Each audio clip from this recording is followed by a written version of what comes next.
Kim, ayaw tantana ng love life. Nag-sorry kay Angelica.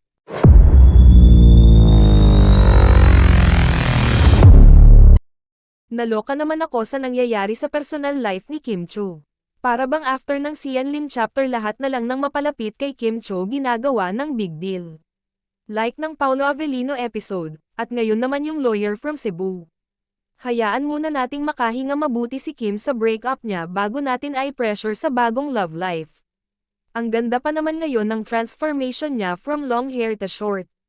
Ganyan dapat ang artista, may pagbabago lagi sa looks para naman makita ang iba-ibang personality.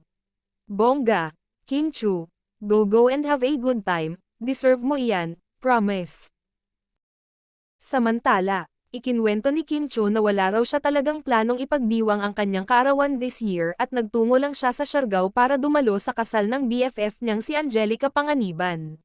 Matatanda ang ikinasal sina Angelica at Greg Homan noong April 20 habang ang kaarawan naman ni Kim ay April 19. And as we all know, sa Siargao na nga nag-spend ng birthday si Chanita Princess at binigyan siya ng birthday salubong ng atin niyang si Cam Cho kasama ang kanyang mga kaibigan.